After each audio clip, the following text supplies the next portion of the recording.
अस्सलाम वालेकुम। आज हम डिस्कस करेंगे फंडामेंटल ऑफ नर्सिंग की यूनिट 8 कंसेप्ट ऑफ टीचिंग, जिसमें हम ये डिस्कस करेंगे बेसिकली हमारे पास टीचिंग और लर्निंग क्या है, ये रिस्पॉन्सिबिलिटीज़ किसकी है, और आखिर में हम एक चार्ट बनाएंगे कि हम बेसिकली टीचिंग प्लान बनाते किस तरह है। मतलब ये है कि हमारा टारगेट पेशेंट है तो हमने टीचिंग प्लान उसके लिए बनाना कैसे है। अच्छा, मैं एक और चीज़ बता दूं कि मैं यानी फार्माकोलॉजी और फंडामेंटल ऑफ नर्सिंग की दोनों की लेक्चर्स अपलोड कर रहा हूं, तो आप लोगों ने कंफ्यूज नहीं होना है। आप लोगों ने डिस्क्रिप्शन में जाना है। डिस्क्रिप्शन में हमारे पास फंडामेंटल ऑफ नर्सिंग और फार्माकोलॉजी दोनों की प्लेलिस्ट अलग है। अगर आप फार्माकोलॉजी या पैथोफिजियोलॉजी या डेवलपमेंटल साइकोलॉजी, नर्सिंग एथिक्स, इनकी लेक्चर्स आपको चाहिए तो हर एक की प्लेलिस्ट अलग है जिसमें उनकी मखसूस लेक्चर्स है। तो आज हम ये डिस्कस करेंगे टीचिंग और लर्निंग क्या है, और हमारे पास टीचिंग प्लान बनाया कैसे जाता है। हम उसको यानी बोर्ड के ऊपर जो है वो बनाएंगे, तो आपने वीडियो को आखिर तक देखना है। तो हम अपनी यूनिट का जो है स्टार्ट ले लेते हैं, जिसमें हमारे पास कंसेप्ट ऑफ टीचिंग में सबसे पहले दो चीज़ें आप लोगों को समझना बहुत ज़्यादा ज़रूरी है। एक हमारे पास है टीचिंग, दूसरी हमारे पास है लर्निंग। जब तक आप ये नहीं समझोगे आपको कंसेप्ट ऑफ टीचिंग जो है वो नहीं आएगा। सबसे पहले हमारे पास है टीचिंग अगर आप जो हमारे पास ओल्ड इंग्लिश है उसमें अगर देखें तो हमारे पास टीकान का वर्ड, बेसिकली टीचिंग जो वर्ड है वो टीकान से निकला है। टीकान का बेसिकली हमारे पास मतलब क्या होता है, टू शो, कि कोई चीज़ दिखाना या कोई पॉइंट आपको बता देना। तो बेसिकली टीचिंग हमारे पास क्या है, उसकी जो मीनिंग है वो क्या है, टू शो और टू पॉइंट आउट। अगर आप दूसरी अल्फाज में कहें तो हमारे पास टीचिंग क्या है, बेसिकली क्या है, एक्ट ऑफ कम्युनिकेशन है, जिसकी बेस पे आप क्या करते हो, कम्युनिकेट करते हो। मतलब ये है कि आप वर्बली या आप जो आपके पास पोस्टर्स है, आपके पास डायग्राम्स है, आपके पास कोई भी ऐसी चीज़ है जिसकी बेस पे आप टीचिंग करते हो, ये क्या है, वे ऑफ कम्युनिकेशन है, जिसके ज़रिए आइडियाज़, इमोशंस, स्किल्स जो है आप क्या करते हो, स्टूडेंट्स या जो लर्नर्स होते हो उनको बताते हो। मतलब ये है कि हमारे पास वो एक्ट ऑफ कम्युनिकेशन जिसके बेस पे आप जो इमोशंस है, स्किल्स है, जो आप बिहेवियर है वो सिखाते हो किसी भी लर्नर या स्टूडेंट को, वो हमारे पास बेसिकली क्या है, वो हमारे पास है टीचिंग। लर्निंग बेसिकली हमारे पास क्या है, ये भी हमारे पास ओल्ड इंग्लिश वर्ड है जो हमारे पास ल्यूरेनियन से निकला हुआ है। ल्यूरेनियन का मतलब ये ओल्ड इंग्लिश वर्ड है जिससे निकला हुआ है लर्निंग। लर्निंग का मतलब होता है टू गेट नॉलेज, यानी जब आप कोई नई चीज़ सीखते हो, ये स्किल्स हो सकती है, बिहेवियर हो सकता है, आइडिया हो सकता है, जब आप इसको लेते हो बीइंग अ लर्नर या बीइंग अ स्टूडेंट, इसे हम कहते हैं लर्निंग। अगर आप डिफिनीशन की तरफ आए तो डिफिनीशन बेसिकली हमारे पास क्या है कि न्यू इन्फॉर्मेशन कलेक्ट करना या ऑलरेडी आपके पास जो इन्फॉर्मेशन है उसमें मॉडिफिकेशन, चेंजेस करना, ये बेसिकली क्या है, हमारे पास ये लर्निंग है। तो हमारे पास यहाँ दो चीज़ें आ गई, एक हमारे पास आई लर्निंग, दूसरी हमारे पास आई टीचिंग। लेकिन यहाँ पे रिस्पॉन्सिबिलिटी की बात की जाए तो हमारे पास जो लर्निंग है वो बेसिकली क्या है, वो रिस्पॉन्सिबिलिटी है टीचर की। लेकिन अगर आप लर्निंग की बात करें वो रिस्पॉन्सिबिलिटी जाती है स्टूडेंट की। मतलब यह है, इस चैप्टर में हमारे पास दो लोग हैं जिनकी रिस्पॉन्सिबिलिटी बहुत ज़्यादा अहम है। वो हमारे पास है एक टीचर, एक स्टूडेंट। लेकिन ये हमारे पास किसी इंस्टीट्यूट में ऐसा हो सकता है कि टीचर होगा और आपके पास स्टूडेंट होगा। लेकिन जब आप हॉस्पिटल में जाते हो तो यहाँ पे टीचर और स्टूडेंट का कंसेप्ट नहीं होता। वहाँ पे कंसेप्ट होता है, ये जो टीचर है आप वो क्या है, वो वहाँ पे एक नर्स है, ठीक है, और जो स्टूडेंट है वो वहाँ पे क्या है, वो पेशेंट है। तो यहाँ पे एक बंदा जो है वो इन्फॉर्मेशन डिलीवर करेगा, दूसरा जो पेशेंट होगा वो इन्फॉर्मेशन लेगा। इसी वजह से हमारे पास फंडामेंटल ऑफ नर्सिंग में टीचिंग की रिस्पॉन्स जो हमारे पास यूनिट है वो बहुत ज़्यादा इम्पॉर्टेंट है, क्योंकि ये सिर्फ हमारे पास क्लिनिकल साइड पे है। फिर भी अगर आप टीचिंग साइड पे जाते हो तो आपने फिर ये दोनों आइडिया है, टीचिंग और लर्निंग, इन दोनों का आपने जहन में रखना है, क्योंकि आप इसी के बेस रूल्स के ऊपर जो है क्या करोगे, टीचिंग करोगे। या आप बीइंग अ स्टूडेंट अगर जाओगे तो आपने इन हमारे पास जो यानी रूल्स हैं वो कम से कम आपने समझने हैं। अब यहाँ पे हमारे पास एक और इम्पॉर्टेंट चीज़ है, वो है कि हम बेसिकली जो टीचिंग होती है वो एक हमारे पास फॉर्मल है टाइप्स जो है, दूसरा हमारे पास है इनफॉर्मल। फॉर्मल का मतलब होता है कि इसमें कोई इंस्टीट्यूट होगा, कॉलेज होगा, यूनिवर्सिटी हो सकती है। मतलब ये है कि विद इन क्लास आप क्या करोगे, एजुकेशन जब हासिल करते हो वो हमारे पास फॉर्मल टीचिंग है। डिलीवर जब करते हो आप किसी भी इंस्टीट्यूट कॉलेज में विद इन क्लासरूम, वो हमारे पास फॉर्मल टीचिंग है। इनफॉर्मल टीचिंग क्या है कि आप कहीं किसी भी एरिया में जब आप, ज़रूरी नहीं है कि आपने बायोलॉजी का किताब उठाया हुआ है या आपने फंडामेंटल ऑफ नर्सिंग का किताब उठाया है, यहाँ पे ये बिल्कुल ज़रूरी नहीं। वो कि कोई आइडिया, जिस तरह हमने टीचिंग और लर्निंग में कहा कि वो आइडिया हो सकती है, वो आपके पास स्किल्स हो सकती है, लेकिन आउटसाइड द क्लासरूम किसी भी एरिया में, या हम जिस तरह वर्कशॉप में एक बंदा चला गया, गाड़ी की जो मुरम्मत है वो सीखता है, वो क्या है, वो स्किल सीख रहा है। ये हमारे पास क्या इनफॉर्मल जो उस्ताद है वो क्या है, वो इनफॉर्मल टीचिंग की जो टेक्निक है वो यूज़ कर रहा है कि विदाउट क्लासरूम जो है, या हमारे पास ट्यूटोरियल जो होते हैं हम आउटसाइड द कॉलेज या यूनिवर्सिटी करते हैं, वो हमारे पास क्या है, इनफॉर्मल टीचिंग है। अब यहाँ पे जो हमारे पास टॉपिक है वो बेसिकली टीचिंग लर्निंग है। तो टीचिंग लर्निंग में अगर आप एगलर डेलिस का एक्सपेरिमेंट यहाँ एक्सप्लेन नहीं करते तो ये पूरा जो सेशन है वो आपको क्लियरली समझ नहीं आएगा। एगलर डेलिस ने बेसिकली बहुत सारे स्टूडेंट को इकट्ठा किया, कुछ को जो टास्क थी उनको सुना दिया, ठीक है, कुछ को दिखाया, कुछ को जो है कुछ लोगों से लिखवाया, कुछ से जो है उन्होंने प्रैक्टिकली करवाया। फिर बाद में उन्होंने अपना एक्सपेरिमेंट की जो हमारे पास कंक्लूजन थी, उन्होंने ये निकाला कि हमारे पास वो स्टूडेंट्स जो बेसिकली क्या रीड करते हैं, रीडिंग करते हैं, उसकी जो गेन कैपेसिटी होती है नॉलेज की वो 10% होती है। मतलब यह है कि 10% हमारे पास नॉलेज है वो क्या, वो रीडिंग से आती है। दूसरी उन्होंने जो कैटेगरी थी स्टूडेंट्स की, उन्होंने क्या किया, उनको सुनाया था, ठीक है, पहले ने रीड करवाया, दूसरे ने उन्होंने क्या किया, जो ऑडियोस थी वो बेसिकली लेक्चर्स की सुने। उन्होंने कहा कि जो 20% लर्नर्स है वो बेसिकली क्या करते हैं, मतलब ये आप क्लास में किसी स्टूडेंट है, आपको जो है पहले नोट्स दे दी गई, ठीक है, आपने उसको रीड किया, फिर क्या किया, फिर आपको जो है वो सुना दी गई, वो जो जितनी भी लेक्चर थे वो सुना दी गई।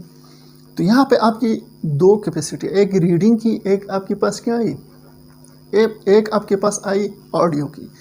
तो यहाँ पे हमारे पास जो 10% लर्निंग है वो रीडिंग से होती है, 20% लर्निंग जो है वो ऑडियो से होती है। फिर उन्होंने तीसरे जो है जो स्टूडेंट्स थे, उनको कैटेगरी थी, उनको जो है बेसिकली जो एक्सपोजर था, या मतलब ये चार्ट्स के ऊपर, डिमॉन्स्ट्रेशन के ऊपर उनको दिखाया था, या मल्टीमीडिया या जो वाइट बोर्ड है वो दिखाया था।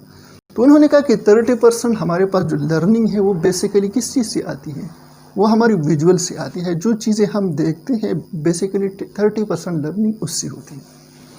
उन्होंने कहा कि 50% जो लर्नर है वो क्या, उन्होंने ये सीख, मतलब ये दिखाना और ऑडियो, इन दोनों को कंबाइन किया। उन्होंने सुना, उन्होंने देखा, तो इसके जो बेसिकली रिजल्ट थे वो 50% थी, यानी कोई टॉपिक था 50% उसकी लर्निंग देखने से और सुनने से होती थी। फिर एक और कैटेगरी थी, वो थी हमारे पास 70% कि 70% बेसिकली नॉलेज गेन किया जाता है किस चीज़ से, कि आपको मैंने टॉपिक दे दिया, यहाँ पे एक्सप्लेन कर दिया कि हमारे पास कंसेप्ट ऑफ टीचिंग, फिर मैंने क्या किया कि आपको दोबारा खड़ा कर दिया, आपको बता दिया कि आपसे पूछा गया कि बेसिकली टीचिंग क्या होती है, लर्निंग क्या होती है, तो उसके लिए आप क्या करते हो, आप कोशिश करते हो सीखने की। तो यहाँ पे सेइंग और राइटिंग, फिर मैंने आपको कहा कि आप इसको लिखो। तो यहाँ पे हमारे पास जो राइटिंग है और जो सेइंग है, मतलब ये वर्बल स्पीकिंग है, इन दोनों की कम्बिनेशन से 70% नॉलेज गेन होती है। और आखिर में उन्होंने कहा था कि हमारे पास जो 90% लर्नर्स है, मतलब ये है जो 90% लर्निंग हम करते हैं वो किस चीज़ से, सबसे पहले कहने से, उसको लिखने से और उसको प्रैक्टिकली करने से। मतलब यह है आपको एक चीज़ जो है वो बता दी गई, आपने उस फिर आपसे एक्सप्लेनेशन मांगी गई, आपने एक्सप्लेन किया, उसको प्यार में लिखा और फिर उसको प्रैक्टिकली कर दिया। यहाँ पे हम एक एग्जांपल ले सकते हैं वाइटल साइन की, कि वाइटल साइन मैंने आपको कहा क्या, वाइटल साइन के लेक्चर जैसे ही मैंने डिलीवर की, मैंने आपको कहा कि इसको लिखो, फिर मैंने कहा कि मुझे एक्सप्लेन करके दो, और बाद में कहा कि इसको डिमॉन्स्ट्रेट, जिस तरह मैंने किया है आप उसको डिमॉन्स्ट्रेट करके दो। तो यहाँ पे 90% हमारे पास नॉलेज गेन होती है। अब जो हमारे पास पॉइंट्स है वो हमारे पास यहाँ पे टीचर और लर्नर, मतलब ये है कि आप इसको अपनी क्लास में भी क्या कर सकते हो, आप इसको अप्लाई कर सकते हो कि हमारे पास टीचर के लिए क्या करना चाहिए कि टीचर अगर आपसे रिज़ल्ट बेहतर मांगता है तो सबसे पहले जब वो क्या करे, वो कोई भी लेक्चर जो है वो डिलीवर करे, उसको चाहिए कि वो क्या करे, वो डिस्क्रिप्शन आपसे मांगे। जब आपसे डिस्क्रिप्शन मांगेगी तो आप क्या 30% रिज़ल्ट दे सकते हो। फिर आपसे वो आपसे दोबारा जो आपने डिस्क्रिप्शन एक्सप्लेन किया उसको लिख कर फिर आपसे उसकी डेमोन्स्ट्रेट करवा दिया गया, डेमोन्स्ट्रेशन करवाई गई। तो यहाँ पे ये टीचर बेसिकली क्या कर सकता है, इन चीज़ों को अप्लाई कर सकता है ताकि 90 to 95% रिजल्ट जो है वो ले सके स्टूडेंट से। तो यहाँ पे आप डिस्क्राइब किया, उसको डिमॉन्स्ट्रेट किया, फिर उसके बाद अपने अपने प्रैक्टिकल लाइफ में आप क्लिनिकल साइट पे जाते हो, अपने रोज़ डेली बेसिस पे जो लेक्चर्स है आप उसमें अप्लाई करते हो, एनालाइज करते हो उसकी कि मेरे लिए इसमें अच्छी चीज़ें कौन सी हैं और मेरे काम की कौन कौन सी चीज़ें जो इसको मैं निकाल दूँ। फिर आप उसको डिफ़ाइन करते हो, उसको क्रिएट करते हो और बाद में इवॉल्वेशन करते हो कि इससे मुझे क्या आउटकम मिला। तो यहाँ पे स्टूडेंट और टीचर ये बेसिकली दोनों हमारे पास क्या है, ये आपको इसलिए बता दिया जाता है। आप इस एक्सपेरिमेंट को कहाँ अप्लाई कर सकते हो, आप जब पेशेंट के प्रैक्टिकल साइड पे जाओगे, क्लिनिकल साइड पे जाओगे, आप क्या इन चीज़ों को अप्लाई कर सकते हो। किस चीज़ के लिए कि पेशेंट को मैं भाई इंग्लिश में शुरू हो जाओ, पेशेंट को कुछ समझ नहीं आएगा, आप उसको क्या करो, उसको पहले क्लेरिफाई करवाओ, उसको किसी डिमॉन्स्ट्रेशन या मतलब ये है कि आप चार्ट दिखाओ उसको। अगर उसकी नॉलेज मतलब एजुकेटेड नहीं है, आप उसको चार्ट के बेस पे आप प्ले रोल जो है वो कर सकते हो, किसी जो वीडियो है कोई ऑडियो है उसके ज़रिए आप उसको समझा सकते हो बेहतर। तो ये इसीलिए हमारे पास ये एक्सपेरिमेंटल स्टडी बहुत इम्पॉर्टेंट होती है टीचिंग और लर्निंग में। अब इस यूनिट में हमारे पास जो इम्पॉर्टेंट टॉपिक है वो है टीचिंग प्लान, कि आप पेशेंट के बेड साइड पे जाएंगे तो आपने क्या जो है वो हमारे पास दो किस्म की प्लानिंग होती है, एक लर्निंग प्लान होती है, एक टीचिंग प्लान होती है। लेकिन बेसिकली आप क्या करते हो, आप टीचिंग प्लान किस तरह बनाते हो। सबसे पहले मैं आपको ये बताऊंगा, उसके बाद में हम किसी एग्जाम्पल लेंगे, उसके ऊपर हम टीचिंग प्लान बनाएंगे। सबसे पहले हमारे पास है कि टीचिंग प्लान में बेसिकली इंक्लूड क्या होता है। सबसे पहले हमारे पास क्या होती है, ऑब्जेक्टिव्स। आप बताना क्या चाहते हो पेशेंट को, मतलब ये है कि आपने कौन कौन से फाइंडिंग की है कि पेशेंट, यानी आप बेड साइड पे काम कर रहे थे, आपको पता चला कि इस पेशेंट के साथ ये इशू है। एग्जाम्पल दे लेंगे, इसको क्या है, एंजाइटी है, यानी उल्टी जाने से पहले। अब ये क्या है, ये आपके ऑब्जेक्टिव है। उसके बाद जो हमारे पास क्या है, लर्निंग कंटेंट्स। पेशेंट को आप बताओगे क्या, मतलब ये है कि एंजाइटी को रिलीव करने के लिए आप क्या चीज़ें अपनाओगे। पेशेंट को जो है आप एंजाइटी रिलीव करने के लिए जो स्टेप्स होते हैं आप उसको यहाँ पे क्या करते हो, यहाँ पे कंटेंट्स में आप उसको इंक्लूड करते हो कि ये बेसिकली मैंने टीचिंग इन चीज़ों की मैंने बतानी है पेशेंट को। फिर हमारे पास होती है स्ट्रेटजी। आप पेशेंट को बताओगे किस तरह, जिस तरह हमारे पास क्या है कि हम वाइट बोर्ड पे पेशेंट को बताते हैं, ठीक है, या आप आप किसी चार्ट पे बता सकते हो, आप डिमॉन्स्ट्रेशन कर सकते हो, उसको खुद दिखा सकते हो, रोल प्ले कर सकते हो। ये आपके पास स्ट्रेटजी है। लेकिन बेसिकली आपका काम क्या होता है कि पेशेंट को समझाना। अब वो मल्टीमीडिया से भी हो सकते हैं, मोबाइल से भी हो सकता है, वीडियो से भी हो सकता है, ऑडियो से भी हो सकता है। फिर हमारे पास होती है चौथा पॉइंट, एलोकेटेड टाइम, कि आप कितने टाइम के लिए पेशेंट के साथ डील करोगे। ये आपके पास जो ऑडियंस है वो, ये टीचिंग प्लान ज़रूरी नहीं है बेड साइड पे, ये आपकी जो आप एज अ टीचर जब जाते हो किसी एरिया में या किसी क्लास में, तो वहाँ पे भी आपके लिए बहुत ज़रूरी होता है कि एलोकेटेड टाइम बेसिकली आपकी क्या है। एलोकेटेड टाइम में दो चीज़ें बहुत ज़्यादा ज़रूरी हैं। सबसे पहले आपके टारगेटेड पॉपुलेशन, आप किसको बताओगे ये चीज़ें, आपकी पॉपुलेशन कौन है, टारगेटेड लोग कौन है जिसको आप ये एक्सप्लेनेशन करोगे। साथ में डेट और वेन्यू, कौन से डेट को और एरिया कौन सी होगी, वो वार्ड हो सकती है, वो हॉस्पिटल हो सकती है, वो कोई क्लासरूम हो सकती है। लेकिन आप क्या करते हो, पहले से प्लानिंग करते हो। साथ में आपकी क्या है, रिसोर्सेस, आप कौन कौन सी चीज़ों को आप यूटिलाइज करोगे, ताकि यानी आपके पास रिसोर्सेज क्या क्या है। मतलब यह है कि आपके पास मोबाइल है, आपके पास मल्टीमीडिया है, वाइट बोर्ड है, या आपके पास वीडियो दिखाने के लिए मोबाइल है, या आपके पास डिमॉन्स्ट्रेशन के लिए चार्ट है, तो ये हमारे पास क्या है, रिसोर्सेज। कौन कौन से रिसोर्सेज को आप यूज़ करोगे ताकि पेशेंट को आप क्या करो, अपनी टीचिंग डिलीवर कर सको।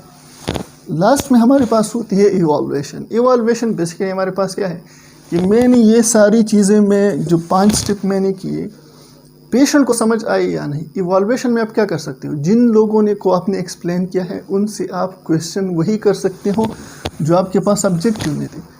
अगर पेशेंट आपको जवाब देता है, स्टूडेंट आपको जवाब देता है, तो मतलब ये है आपने इवॉल्वेट किया, आपने अपना गोल अचीव किया। अब हम एक पेशेंट के लिए टीचिंग प्लान बनाते हैं। तो टीचिंग प्लान, एक पेशेंट है हाइपरटेंशन का, तो टीचिंग प्लान बेसिकली हम किस तरह बनाएंगे। हमारे पास 6 स्टेप्स है। 6 स्टेप्स में हम क्या क्या इंक्लूड करेंगे। सबसे पहले आपके पास क्या है, ऑब्जेक्टिव है। आप क्या करते, एक गोल अपने लिए सेट कर दो कि at the end of my teaching plan the patient will be able understand about hypertension, ठीक है, HTN। अच्छा, इसकी हमारे पास रिस्क फैक्टर्स ऑफ HTN, और तीसरा हम लेते हैं यहाँ पे कि हमारे पास एक और है कि कॉम्प्लिकेशंस ऑफ HTN। ये आपके पास ऑब्जेक्टिव्स है। इस ऑब्जेक्टिव्स को आपने आखिर में इवॉल्वेशन में देखना है कि आया आपने इसको अचीव किया या नहीं। तो हमारे पास आउटलाइन में आएगा सबसे पहले क्या, ब्लड प्रेशर। हम ब्लड प्रेशर को एक्सप्लेन करेंगे कि हमारे पास क्या है, basically pressure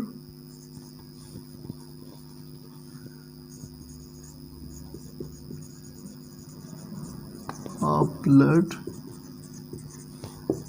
exerted by heart against the vessels against the wall of arteries।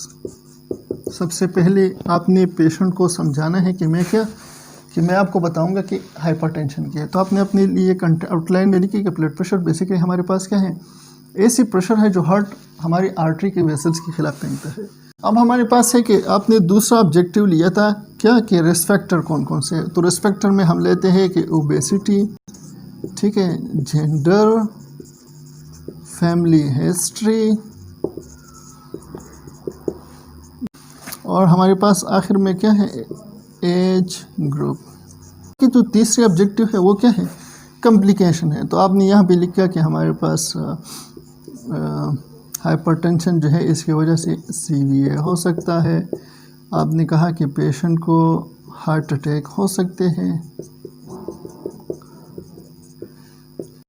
TIA हो सकता है पेशेंट को। ये आपने क्या लिखा कि हमारे पास कॉम्प्लिकेशन से पेशेंट को आपने समझाने के लिए क्या, अगर आप अपना ब्लड प्रेशर कंट्रोल नहीं करते हो तो आपके लिए क्या है, ये जो है ये आपकी कंट्राइंडिकेशन हाइपरटेंशन की हो सकती है। फिर आपके पास स्ट्रेटजी। अब ये स्ट्रेटजी मतलब ये है कि आप इसको पेपर पे बताओगे, ठीक है, आप चार्ट्स पे बताओगे, आप पेशेंट को वीडियोस दिखाओगे, ठीक है, आप पेशेंट को इमेजेस होंगे वो, या पेशेंट को डेमोन्स्ट्रेशन खुद करके बताओगे। ये आपके पास क्या है, स्ट्रेटजी है कि जिस बेस पे आप पेशेंट को समझाओगे। फिर हमारे पास है एलोकेटेड टाइम कि आया इस पूरी पोर्शन को आपके जो ऑब्जेक्टिव्स है आप इसको 30 मिनट में, 40 मिनट में, जितनी मिनट्स है उसमें आप क्या करोगे, आप यहाँ पे मेंशन करोगे कि मेरी जो टीचिंग प्लान है वो 30 मिनट्स की है। साथ में आप जो है ये मेंशन करोगे कि मेरे जो पॉपुलेशन है, ठीक है, टारगेटेड पॉपुलेशन, ठीक है, ये आपकी टाउन क्या हो सकता है, आपका विलेज हो सकता है, या आपने हॉस्पिटल में लिया कि एज अबाव 50, ठीक है, कि 50 से ऊपर जितनी एज है ये मेरी टारगेटेड पॉपुलेशन है। अपने टारगेटेड पॉपुलेशन ली और साथ में अपनी वेन्यू और साथ में डेट कि मैं इस डेट को क्या करूँगा, कि डेट जो है मैं 5/1/2021 को मैं क्या करूँगा, ये अपना सेशन में डिलीवर करूँगा। वेन्यू मेरा क्या होगा, ये कोई वार्ड हो, जिस तरह आप कहते हो कि यार मेडिकल वार्ड है, उसमें मैं जाके अपना ये टीचिंग प्लान डिलीवर करूँगा।